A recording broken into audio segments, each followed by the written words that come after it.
Takže čus, já vás vítám u dalšího dílu ze světa Redstone.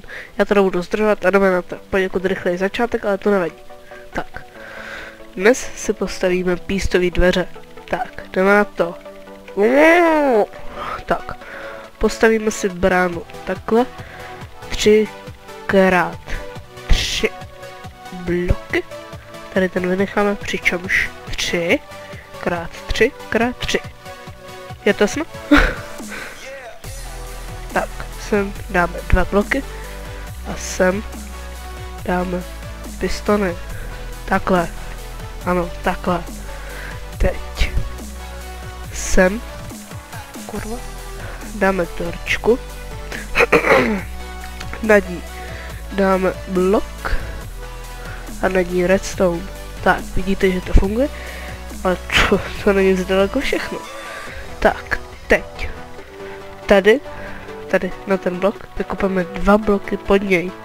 2 bloky. Tak, takhle 3. Takhle 3. A tohle ne, 2. Takhle. Sem takhle. A sem takhle půjdeme sem pod to. Takhle. A tohle celý propojíme redstonem. Tak. Zasypeme to. Tak. A tím už máme skoro hotovo. Nezapomeňte na to, že tohle je zadek. Tady je průchod, dobře? Tak sem dáte tohle. A co nefunguje? Počkejte, já vezmu tohle. Nášlapná deska tam může být jakákoliv, která vás aktivuje. Ano? Co to mám špatně asi? No to jo. Trošku nechápu.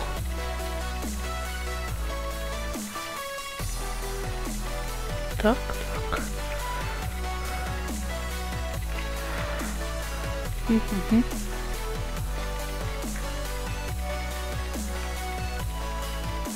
A jo, já jsem debil. Musíte tam mít lepivý písty. Tak. Tak. Nějak takhle asi. A teď, když uděláte tohle, tak, tada. Tak. A teď to celý. Tak. Tak. Se to už jde.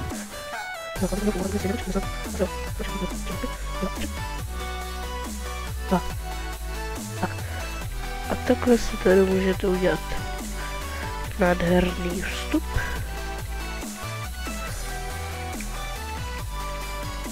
Tak. Tady dám teď už dám speed a uvidíte, jak to může vypadat tak v praxi. Takže speed now.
končí střih. Tady končí střih. Tak, jsem zpátky a tak tohle je výsledek. V osvětlení můžete použít třeba tohle, nebo se podívat na příští díl, kde vám ukážu luxusní osvětlovací systém, který bude docela dost rafinovanější. Takže se na to určitě těšte a jdeme se podívat dovnitř. Tak, Dobrý. Akorát ještě musíte pořešit cestu tamhle nazpátek, tak to si uděláte ještě jednou tohle. A jestli chcete úplně obyčejný, tak dveře, takto.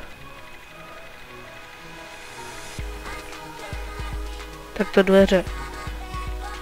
Ale já volím ten rafinovanější způsob. Já. Tak. A tohle by byl úplný konec dnešního světa Redstoneu. Já se s vámi loučím a u dalšího dílu čus!